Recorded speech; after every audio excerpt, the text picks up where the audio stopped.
Hey guys, welcome to what I will attempt to do a very brief trading Bitcoin. I know the camera is terrible because my webcam is busted and I have not had time to go to even look for a store and then look for a webcam in that store.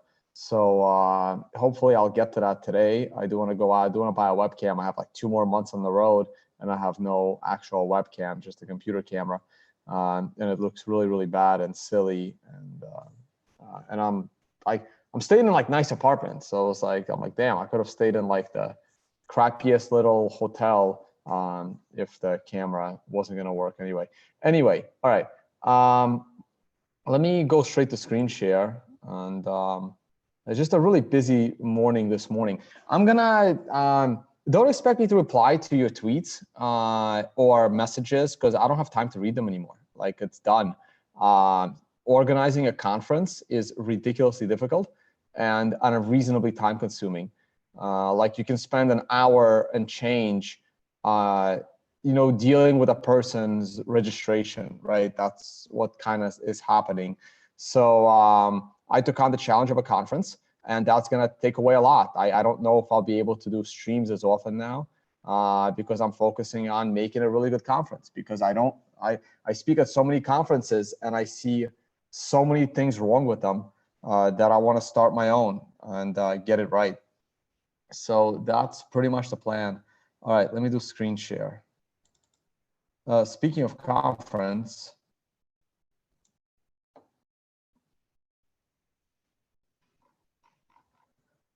speaking of the conference, here it is.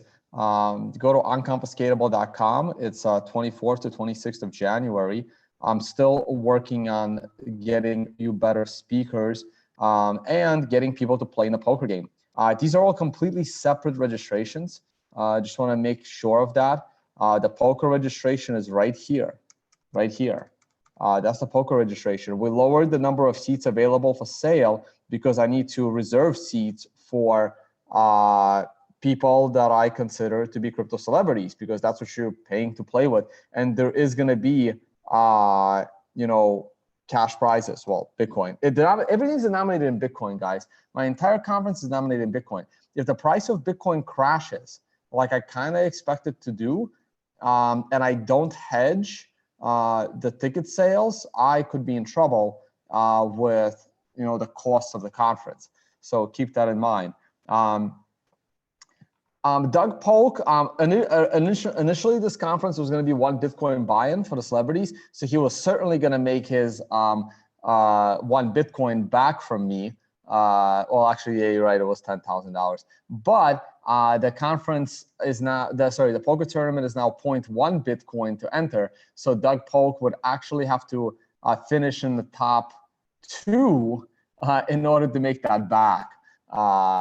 Maybe even he'll have to win to make that back. So Doug's work is cut out for him, that's for sure. But hey, I'm sure he's up for the challenge. So speaking of the conference registration is still 0.05 Bitcoin. There's 19 seats left at this price. Okay, 19 seats left at this price. So hurry up because the price is going to double. It will double. The next tier is 0.1. And the VIP ticket is, and several people have bought it. It does not include the poker game, and it does not include the carnivory dinner. The registration for the carnivory dinner is not even out yet. We're still looking for the restaurant to do it in. This is just extra access to speakers, and you get lunch included, and you get front row seats. And it may seem like a lot compared to the early bird rate, but the early bird rate will rise to eventually come close to matching the current VIP rate.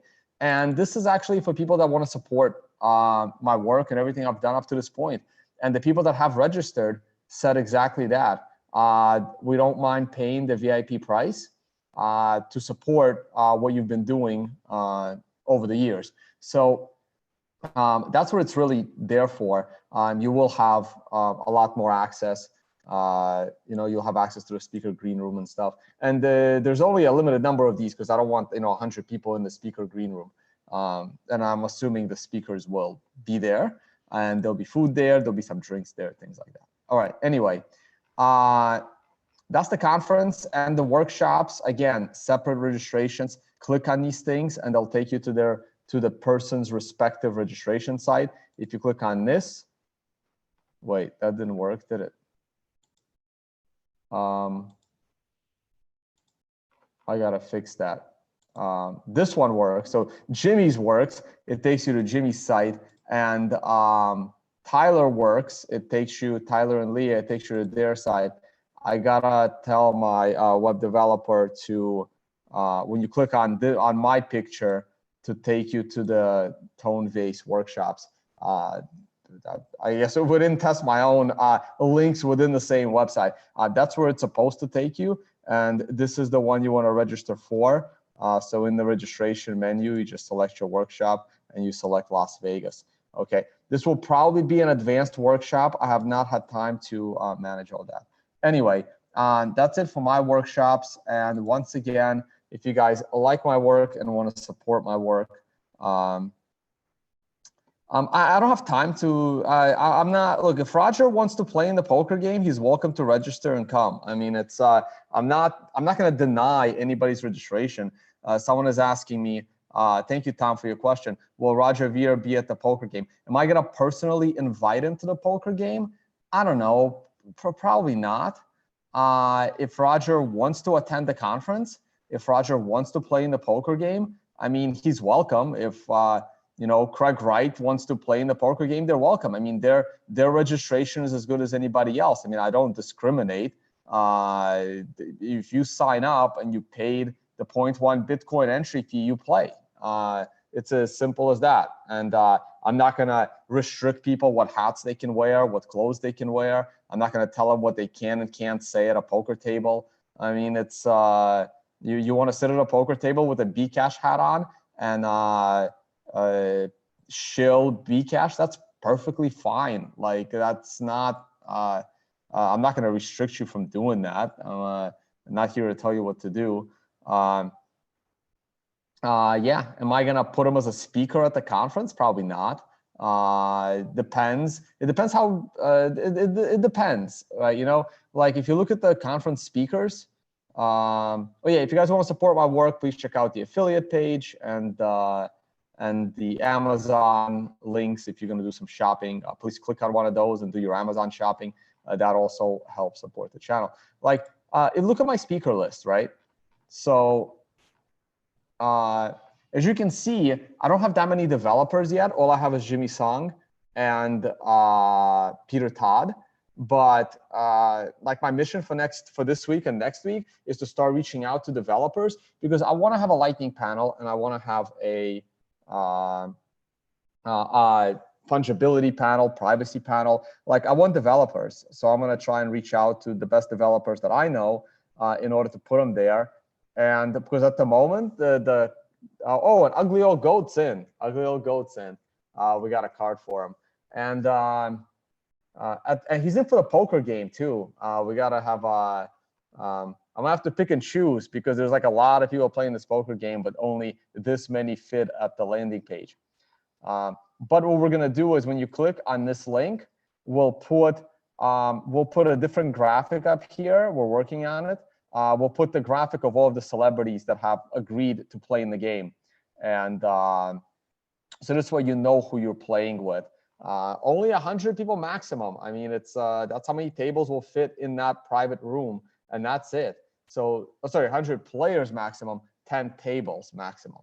So that's how many people will fit. And once we sell out, we sell out. There'll be no way to get a ticket. All right, I'm spending way too much time on this. I really should be talking about the price. Before I talk about the price, this article came across this morning.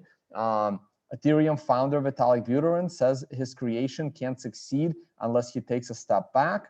At the Ethereum's annual developer conference, its founder tells us why his technology can only be truly decentralized if it stops depending on him. The problem is his technology is not actually decentralized. This is the issue. Ethereum is a centralized project, and therefore, when Vitalik steps back, it's actually going to be a bigger shit show than it has been up to this point. So, so this is the dilemma, right? So because your project is actually centralized and you can't create a node, stepping back from that project will only make it worse. What Vitalik should do is admit that Ethereum is centralized and take full control of Ethereum, or everyone is going to go to EOS. And the reason everyone is going to go to EOS is because EOS is way more centralized than Ethereum is. And because EOS is centralized, they have a lot more control over what goes on there and who they can block and who they can't block and what transactions can go through and which transactions can't go through. They have 21 validators and they can easily kick a validator out. They can bring a new validator in. It's totally centralized.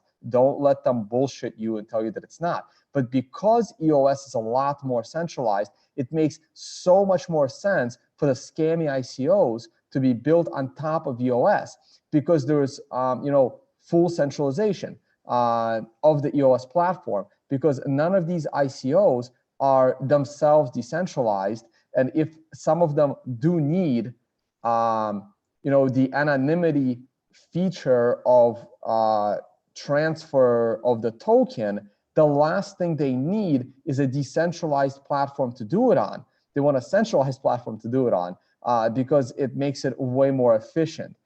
So that's the whole reason why this is happening. We should probably cover this in our news section. And another interesting story that came across was this one. Apparently somebody bought 133,000 Bitcoins. Now this graphic doesn't prove that somebody actually bought it. It could be people moving it around. And the thing is, you don't know if it's one person. It's it could be, it's probably not one person. It's probably, a huge pool. It's probably like another hedge fund or a VC. And the thing is, in order to buy 133,000 Bitcoin, someone has to be willing to sell 133,000 Bitcoin, right? So just because somebody big is buying doesn't mean that they actually know what they're doing. And you don't know what kind of pressure they will be under if the price of Bitcoin drops. That's a huge chunk that could potentially go and get panic sold. Let's get to the price finally. What we have is, once again, a picture of the same descending triangle. I'm really tired of posting it. Now, we had dropped almost to the bottom of this triangle yesterday or the day before, I don't remember anymore. Again, you lose all concepts of time when you're in Australia. Once again, I expected this thing to break down, and it's being resilient once again, and it popped up. Now, as long as, I should look at the monthly chart. You know what? Let's go and do that. Oh, now I'm at the press.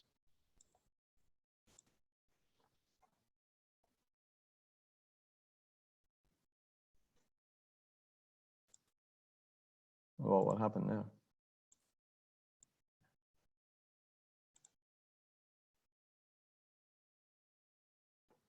I should probably pop out the live chat, see what's going on there. Do I have any admins in here? Corey, you awake? Nick? Leah? Bitcoin monthly.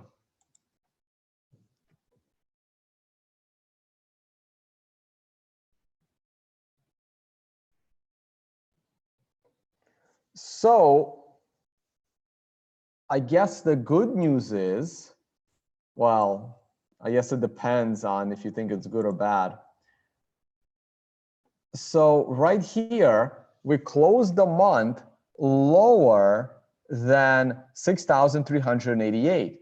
We closed the month at 6,320. That is noticeably lower. It's not lower by 3 cents.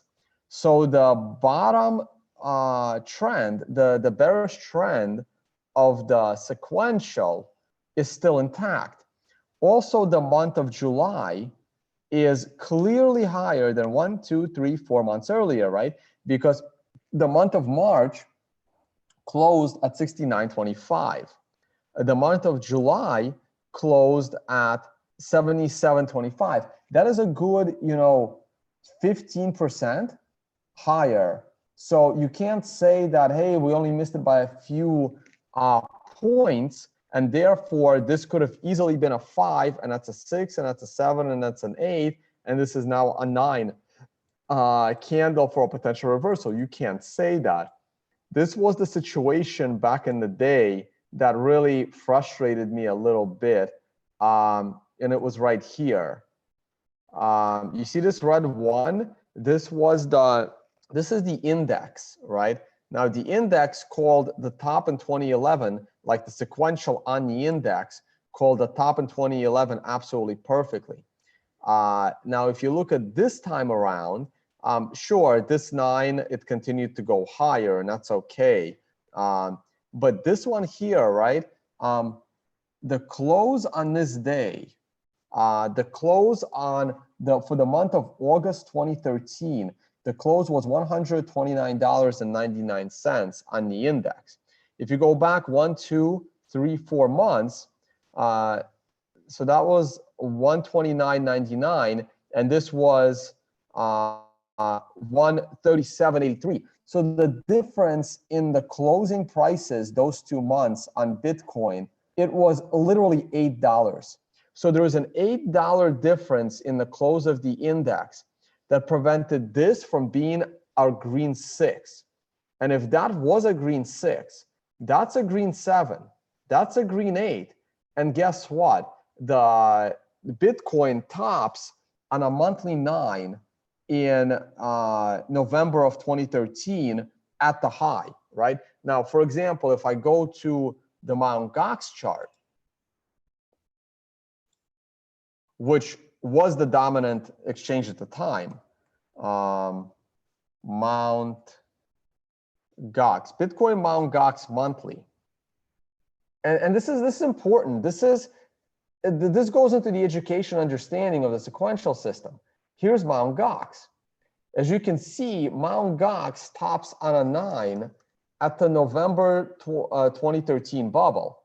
And that's what I mean. And I knew this. So it really, really like, man, I wish like the Brave New Coin Index, like the formula would slightly adjust historically so that this candle right here is not a price flip, is not a red 1, but actually is a green 6. And as you can see, the month of August on Mt. Gox closed at 141. And the month of April that you're comparing it to closed at 139. So it actually closed by about $2 higher than 4 months earlier, while on the index, we closed $8 lower than 4 months earlier. So it's not really cheating to me when like I wish I could manually like cross out this red 1 and stick a green 6 here, because it's pretty much a green 6. You are in an uptrend, and then you top right here on the 9. Now this is a little bit different than our current situation, because in our current situation, it's pretty clear that this is significantly higher than this. It's not like, you know, I mean, yeah, the price was lower back then, right? But still, it's like $8 back then is the difference. But here, the difference is like $1,000. So that's significant, okay? Well, back then, it wasn't very significant. And therefore, we have fully reset the count. I understand that we're currently above the trend line, but the month is only 2 days in. Let's give it a little bit of time, okay? Because I'm still expecting, yeah, and here is the moving average, and here is the, I mean, I can lower this to 78.6. You know, so if I lower it to 78.6, then they're not exactly together, but that's okay. It gives me an additional level of support that is lower than the moving average support and trend line support, okay? So this is the trend line that kind of supported the market. We've had several of them in the past. You can see these trend lines, and the prior 2 times, we could not get above the trend line, and we certainly broke below the trend line that kicked off the bull market. So this time around, again, until it proves to me that it's different, I'm going to assume it's nothing different this time. So that means I am expecting a move below that green trend line. And next month, that green trend line is going to cross the moving average. Right now, the moving average is slightly above, but they're all very, very tight. So basically this month, if the price happens to crash down to 44.75, but close above 5,000, everything will be achieved. We would have touched the trend line, traded down to the Fibonacci, and closed above the 30-week moving, the 30-month moving average. Does that mean the bear market is going to end if we flash crash to 44.76, which is my, oh wait, I messed that up. Hold on. That should be a smidge higher. Oh, sorry, smidge lower. So if we flash crash down to, let's say, 4,300, 4,400, but then close the month above 5,000, is that enough to end the bear market? And my answer is maybe. I have no idea. I have to see how we fall. I have to see how we rebound. Do I see any signs yet that the bear market is over? Absolutely not. So I'm still expecting it to go down. That's the monthly chart. I think all attempts to make this short are not going to happen. Let's close the GOX window. Here is the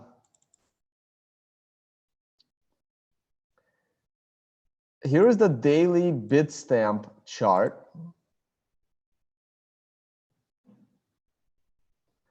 And we had a 9 buy. So what am I expecting here?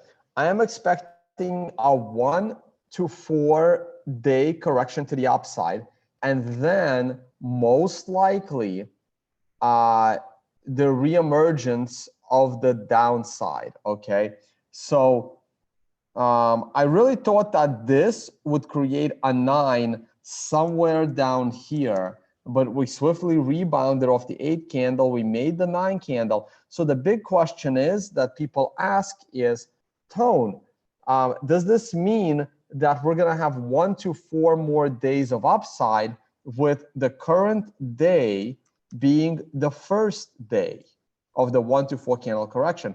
And my answer is, I kind of, right? Because remember, the dead cat bounce correction off of this 9 has already started with candle number 8.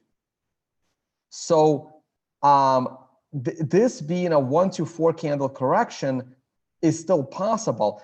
I mean, the current day is only 4 hours in. We still have, 20 hours to go in this candle.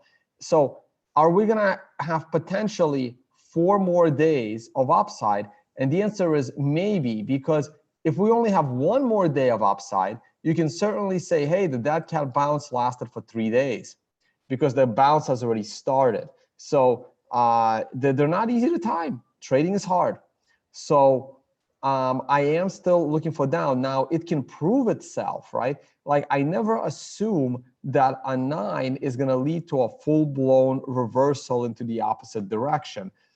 Sometimes it could, but you don't have to assume that. So what I usually say is, after a 9, you have a 1 to 4 candle correction to the upside in this case, and then you reevaluate. For example, if the 1 to 4 candle correction takes us all the way to above 6,700 without any kind of silly panics, natural volume, not bullshit tether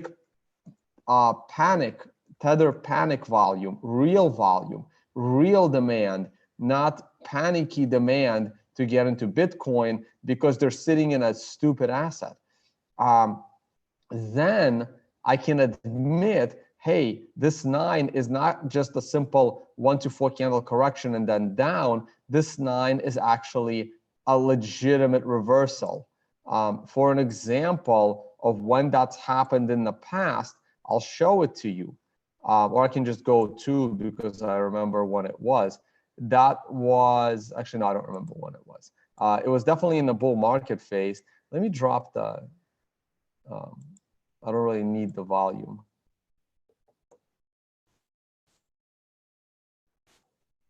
if I go to here, if I go to this area, right here.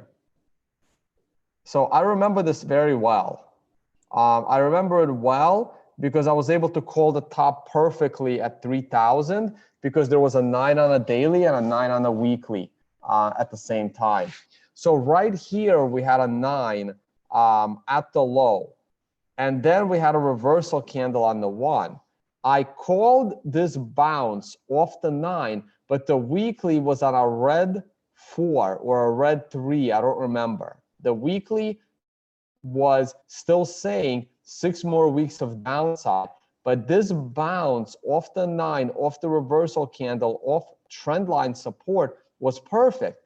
And I said, hey, this is a beautiful tradable 1 to 4 candle correction, and then you reevaluate. But look at the 4th candle. Because the 4th candle was so strong on real volume and real demand, this was real demand. This wasn't stupid volume. This was legitimate volume. I can tell you exactly why this volume happened, but that would miss the point. You need to go back to this day. You need to go back to the 20th of July 2017, and you need to do some research as to find out why this volume is legitimate. And the volume that happened 2 weeks ago was bullshit. It doesn't factor. That volume is the volume that happened 2 weeks ago is irrelevant. The volume that happened here is legitimate long-term investment volume. Go and figure out what happened on July 20th, 2017. And even though I was saying a 1 to 4 candle correction then down, the moment this candle showed up, I became a bull for most of the year. I then called this pattern of a bullish pennant. I then called the ascending triangle pattern. But anyway, there is a difference in what type of volume you have, and you need to understand what type of volume you have, whether it's not a factor in a bullish trend or whether it's a huge factor in a bullish trend. And the opposite goes for red volume spikes. You need to know if they are legitimate selling or if they're short-term panic selling that are irrelevant. This volume is irrelevant. That other volume, very critical to the price of Bitcoin. And right now, you have not had, you had a little bit of volume in these last 2 candles, but they're not very relevant. So I am still looking for a 1 to 4 candle correction to the upside and then reemergence of the down drop unless there is critical buying volume showing up, and I don't see it. The 12-hour chart. The 12-hour chart looked pretty bad. It was dropping hard. It was about to cross under the setup trend line, and then it reversed. So now the 12-hour chart is a little more than a 1 to 4 candle correction. The 12-hour chart, if you are a trader of the sequential, the 12-hour chart gave you a bullish entry. The 12-hour chart would give you a bullish entry with a green 3 above a green 2. That is your bullish entry, and this entry is very nicely in line with the daily 9. So this was a 12-hour 9 with a daily 9, and they are giving you, some short-term upwards momentum. Can the 12-hour chart go to a 9 and reverse? It could. Now, how far do I expect this move to go? I do not, at the moment, and this is, I guess, the problem with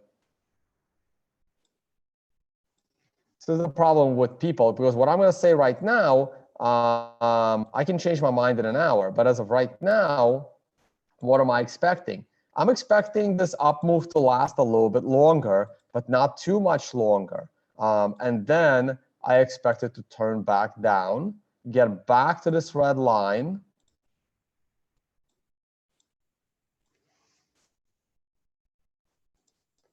and then break this red line to the downside. That's what I am looking for as of now. This could be steeper. This could be less steep. It doesn't matter, right? It's a randomly drawn arrow. So I can actually play it out, right? So if this is number 4, that's number 5, that's number 6, that's number 7, that's number 8, and that's number 9. So maybe I should add one more day to this, right? Something like this, and I can extend that one more day, give myself a day of leeway room, right? And this could extend for 9 candles, right? So if I go 1, 2, 3, 4, 5, 6, 7, 8, 9, you know, like that. Something like that, right? And then that. Is it going to happen this way? I have no idea, but this is what I'm looking at the moment. Can it turn all the way down now? Yes. But do I think we're going to break that red line at 6,500 on stamp? I don't think so. Not stamp, sorry, Bitfinex. I don't think so. It's very similar to this scenario here, where we bounced, we still made our little 9 here, but then it was over. We couldn't even make it back to the bottom of the triangle. So that's what I'm kind of looking at. Here's the 4-hour chart. The 4-hour chart is on a green 4. Can a 4-hour chart make it to the moving average, to the setup trend line? Can a 4-hour chart make a 9 and then reverse and prevent the 12-hour chart from making its 9? Absolutely. That can happen. I don't really need the oscillators. You know, this is in line. This is currently in line with the daily and weekly charts. Sorry, daily and 12-hour charts. You know, so it can easily do that. But the whole point is, I'm still overall bearish. Taking on bullish trades, I believe, is a little dangerous right now. And here's a beautiful top on the hourly chart with a 9. It wasn't a great 9 to short because the candle closed at the high. I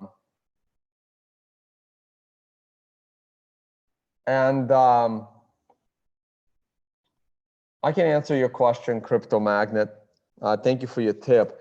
On the daily chart, why is Coinbase chart different when compared to Bitfinex? That's because Coinbase uses the US dollar and Tether uses, and Bitfinex uses their own digital token called Tether. And Tether is worth less than $1. So because Tether is worth less than $1, that premium gets added to the price of Bitcoin. That's why the price on Bitfinex is higher. So that means that if the value of Tether is 10% lower than the value of $1, the value of a Bitcoin on Bitfinex should be approximately 10% higher than the value of a Bitcoin on other exchanges like Coinbase. So this 9 on the hourly chart is supposed to be a 1 to 4 candle correction and then probably continuation of the upside. As you can see, we had a 2 candle correction and then we had a green candle. Let's see if that green candle has any reasonable volume. It doesn't. Has almost no volume, right? Like you wanted to see this volume to be maybe like this, or like this, or like this, or like that. No, notice another thing, right? Notice the large volume spikes on these 2 small green candles, and then you have this giant green candle with very little volume. All of a sudden, I'm talking about volume. I normally ignore it. And then you had this reversal candle with huge volume. That means that there were a lot of people that missed this hour and they were coming in late, but there was a huge amount of people that were selling. This is a very bad sign. This is a sign that this will probably be a little more than a 1 to 4 candle correction and then back to the upside. And if this volume spike goes above this green volume spike and the price is going below the low of that candle, this could be a 9 to the downside on the hourly charts. And that will take a while. Though right now, this is conflicting a bit with the 4-hour and the 12-hour and the daily, because those should have a little bit more life left in them. But the 1-hour chart is already pointing to the end of this morning bull run. And we had like 2 of these, like a huge spike here, huge spike here. Let's see what happens next. I was curious about Ethereum. because of that article that I saw. Now, this is Ethereum versus the US dollar, and it looks absolutely horrendous. It looks terrible. It's like one of the worst charts I've seen. I mean, it doesn't matter that Ethereum is totally like useless from a fundamental perspective and totally like fundamentally Ethereum is really bad, but who cares about the fundamentals, right? If you're a technical trader. As a technical trader, this is one of the ugliest charts I've ever seen. Now, back in November, I would have said this is one of the most bullish charts I've ever seen, because look at that giant ascending triangle. And now you can look at these giant descending triangles. Like I haven't even drawn this. Like you can easily draw one. I think I have it drawn on the versus Bitcoin, but not versus the dollar. Like beautiful 9 combo 13 at the high. This is the dollar version of Ethereum. And you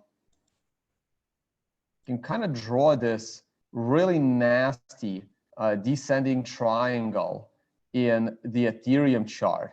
Like it's really bad. Like I don't really like, and this is what happens. And this is how the triangles break down. Now, you could have also drawn this triangle like this. It's a best fit thing going on here, right? So maybe like this would have been better, because this one fell a little bit under the triangle, but that's okay, because while it fell under, it back tested a prior support point of the ascending triangle. But these wicks, see 1, 2, and 3. So that's what you're looking for. Now, this was the perfect triangle breakdown. This is how you trade triangles, and I like triangles. It's one of my favorite things to trade. Like I'm trying to make it perfect, right? And this is an absolute perfect triangle break. And I mean, I wasn't looking at Ethereum in dollar terms, but this $1,410 price of Ethereum, look, it's a red 2 sequential breaking out of a descending triangle. So what does that mean? If I now take a range, thank you, by the way, guys, for showing me how to do annotations on full screen. That is, let's round up. Let's say this is exactly $1,000, right? If that's exactly $1,000 in the fat part of the triangle, let me slide this over one.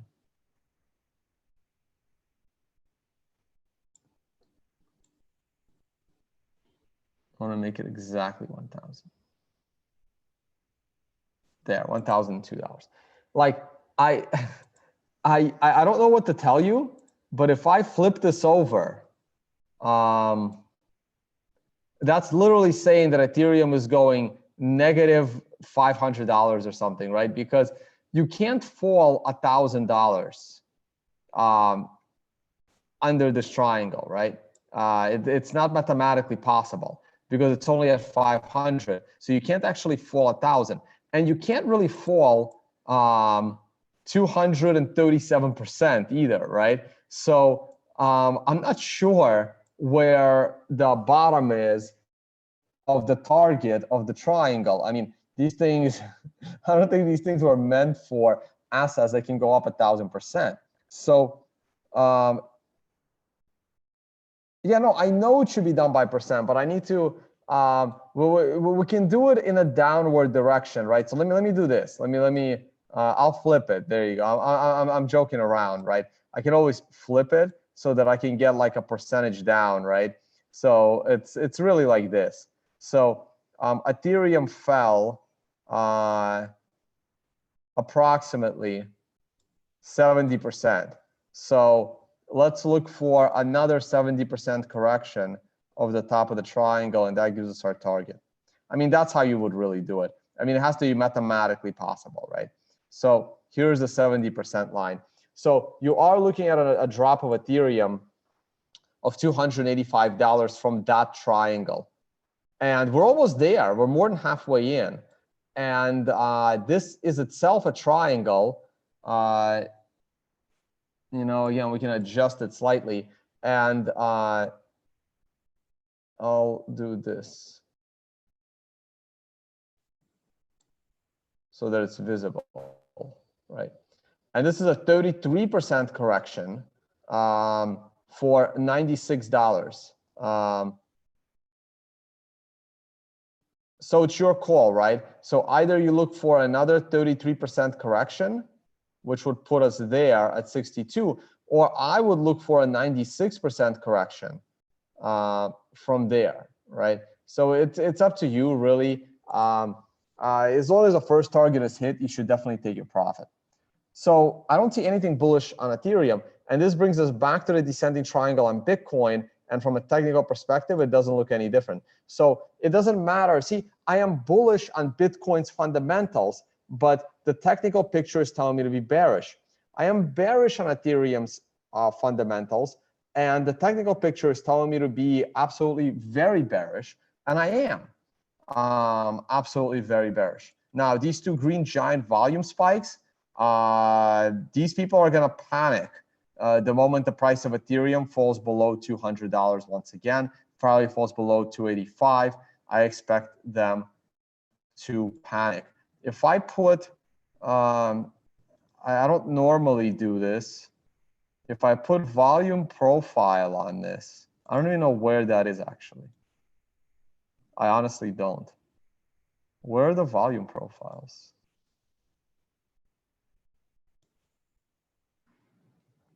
Or is it an indicator?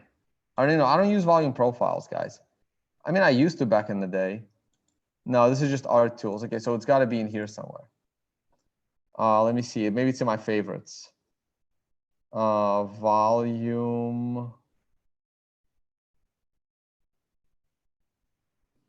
No, I don't see it. Oh, there it is, volume profile. Fixed range, session volume, visible range. I have no idea. Let's try fixed range. I'll start. I want to do a volume profile from the breakout, actually. No, because these people panicked, right? So I want to do a volume profile from, oh boy. Oh, perfect, from here, from this area here. To here.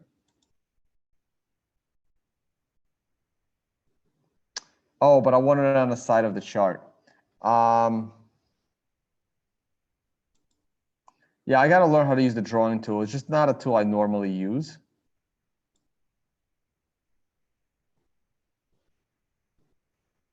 Let me change this.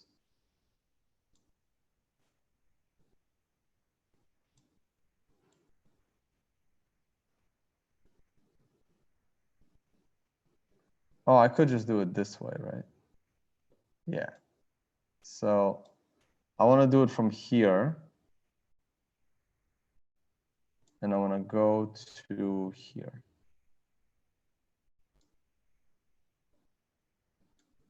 Oh, yeah, that's right. I have to do it. Yeah, to there. Oh man, why is it on the right? I wanted like on the left. Anyway, like I said, I got to figure out how to use the drawing tool. I've never used it before. It's my first time. So that's a lot of volume at price right here. And there's not much below it, right? So right now, I don't think these people have panicked yet. I don't think they have. I think they're still sitting there. And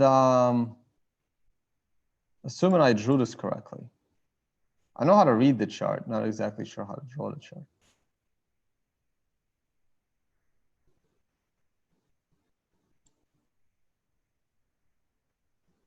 Yeah, anyway, interesting. Yeah, you know what? Let me not talk about stuff I'm not sure if I drew it correctly. Let me delete that. I know how to read the volume profile chart. I'm just not sure what's the right way to aggregate the data and draw it with TradingView. I've never done it before. So I'm expecting these people that bought in to panic, like these people to panic, unless they're already out, which is possible. Anyway, it just looks bad. I don't know why I'm spending so much time on it. Only because it's such a beautiful chart from a TA perspective. The Bitcoin version does not look as good. It doesn't look as clean. But once we break this red line on Ethereum, this thing is a disaster. It's just bearish. We are on a 9 here. So it's possible that the price of Bitcoin on Bitfinex will rebound to the upside a little bit. So Bitfinex should appreciate versus Bitstamp, and then it could reverse in the opposite direction. But this should go to parity. And in fact, historically, the price on Bitfinex should be below the price on Bitstamp in the near future. How's the stock market doing? The stock market is rebounding nicely. That was the daily futures chart. It looks like a really nice rebound. The S&P weekly looks like a beautiful rebound, which, you know, it would have been nice and perfect if the market would have kept falling on a daily scale down into a 9 into the election. Now, look what I expected. I drew these arrows on this day. I got to this day a little bit late. It was a 9. And I even said it on this video, man, I wish I started the video earlier, because if I would have started the video as this candle was forming, I would have drawn this arrow from the bottom of that candle, and I probably would have drawn it a little bit lower, but going back to our moving average is reasonable. But because I started this video a little bit late, I drew it from the top of the candle. But I did expect this to only be a short-term rebound into the giant death cross and then down. But I never really drew afterwards. It went a little bit lower than I expected because it started earlier than I expected. Would have been nice to get a daily 9 and rebound like now. This was supposed to be the 9. So I kept saying how, hey, I don't believe in the bear market of the stock market. I believe that the stock market will make all new all-time highs before Bitcoin will. And I still believe that. Now, I am now bullish on the stock market on the daily chart. The daily chart went bullish yesterday with this green 2, but it was a giant gap. So was it easy to trade? Hell no. It was insanely difficult to trade. You had to use the futures market to take advantage of this gap. Now you have a nice bullish day. We closed at the top of the day. There should be follow through. I'm once again expecting a 9 on a daily. Let's see what happens at the moving averages. On the weekly chart, you are still on a red 4. We can still have 5 more weeks of downside. The US elections are going to be very critical here. If the Democrats lose, the market should rebound to the upside. This, if I had to guess in hindsight, why the market panicked. It panicked because people thought that if the Democrats win, they would impeach Trump. And impeaching Trump is a complete disaster for the market. And a lot of the Democrats that want to impeach Trump, they don't understand that there are people voting for them that have money in retirement accounts. There are people voting for them that have jobs. So by them having their own personal agenda to impeach Trump, they are endangering everyone in America that has a job. Because when a president, is getting impeached for something legitimate, right? Like, I understand that the Republicans want to impeach Bill Clinton for, getting a blowjob, basically, which is silly, right? Like I don't know if the markets panicked during that time, but I don't know if the markets panicked during that time, but if they did, I'm not sure if they did, because I think the majority of the people knew that Clinton was not actually going to get impeached, and it was totally stupid. And it was just a clown show with the Clinton impeachment. And it's not about whether I'm a Republican or a Democrat or whether I voted for Trump or not, or it's irrelevant, right? I am telling you as an analyst, the impeachment of Trump is a disaster for the markets. Your job could be in jeopardy because if you work at a company whose stock will fall 50% because the Democrats wanted to impeach Trump, that company might fire you because they're in financial trouble. So impeaching Trump is the stupidest thing that Democrats can possibly do. And that statement is irrelevant of my stance on social justice warriors. It's irrelevant on whether, like I said, what my political alliance is. It's irrelevant of whether I'm an American or not, or a citizen of America. It's a financial analysis of what will happen to the market if Trump is getting impeached. The same thing would happen if, let's say, Trump had a heart attack or whatever, right? It would be a disaster for the financial markets because there would be fear of who's going to take over, okay? Though in that case, the vice president would. But, and the vice president is also pretty pro-market, I believe, but I have to do more research on that. So I think that the rebound in the market is basically signaling that the Democrats aren't going to do as well as people thought they were, and Trump is safe in office without impeachment.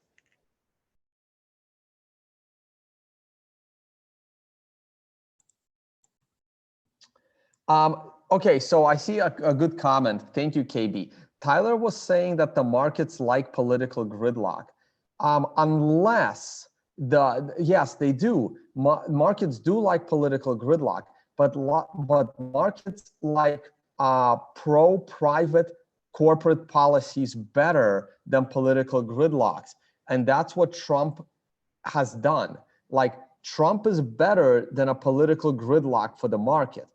But impeaching Trump is not, and that's the point, right?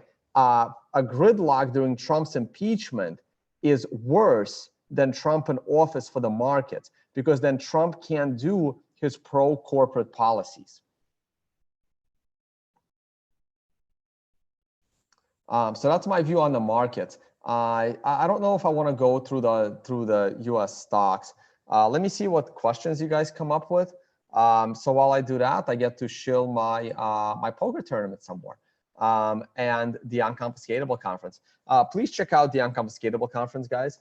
It's just a heads up, and it's not FUD. 19 tickets left at the early bird rate of 0.05 Bitcoin. After that, the price doubles. So please check that out. The poker tournament with some really cool people. We'll make sure Jimmy Song plays. I'm working on trying to convince Saifedean to play because I want people to have fun. I want people to sit at that table with a random crypto celebrity that you love or hate or both. We'll sit at that table with you. If you are being sued by David Silver and you're playing in that game, that would be a very interesting poker conversation. It'll be a lot of fun, guys. A lot of fun. You know, if you can maybe get buy a few drinks for Ari and find out what coins his fund is holding. You know, and I'll be doing videos with George Salmon when I get to Sydney, Australia. And Nick's gonna come up from Miami. So it'll be a lot of fun. Check out the poker game. Here are the speakers. I will be trying to get you more developer speakers. I want this to be a half developer, half finance conference. I don't want it to be fully finance. I will be working on a fully finance conference for later in the year. Peter Schiff. I haven't reached out to Peter Schiff. I just don't have that kind of time. Guys, you can tweet at these people. You can tweet at Peter Schiff. Say, hey, Peter Schiff, why don't you come play in this poker game? It's 0.1 Bitcoin, though you will have to buy the Bitcoin in order to register. I can try. I can try and see if Peter Schiff wants to be a speaker. Maybe. Like, I don't want a stupid debate. I really don't want a stupid debate on stage. They might be fun for you guys. They're not really like educational. I want people to learn. I want people to enjoy the conference and learn. I don't want it to be, you know, a TMZ kind of thing. So yeah, so that's why we have Saifedean and I guess I contradicted myself. Max Kaiser is going to speak, but I like Max Kaiser. One of my favorite guys in crypto. Trace Willie Woo. It's a great event. Ugly Old Goat, new edition. Ugly Old Goat. That's going to be a great panel. I can't wait. Willie Woo, Ugly Old Goat, Tyler Jenks. That's going to be a great finance and trading panel. That's going to be amazing. Better than I expected. All right, that's it. And if you guys want to, if you like my work and want to support my work, please use the affiliate codes when you sign up for TradingView or VPN service or BitMax or trade on Deribit. I can't wait for the options to have real volume so I can start trading them. Though I am too busy, I shouldn't be trading at all. All right, that's it, guys. I'm gonna go. I'm not gonna really take too many of your questions. Someone's asking, what does Ugly Old Gold look like in real life? You may have to come to the conference and find out. All right, guys. I'm gonna call it a day. Yeah, my Twitter. I'm not. Don't expect a reply on Twitter. I don't have the time anymore. All right, guys. Thank you for watching. I'm gonna go out and try to buy a new webcam since mine is broken. Should probably get a local SIM card as well. Walk around Perth a little bit. I mean, there's an infinite amount of work, but it's all right. Talk to you all later. See you all in the next one.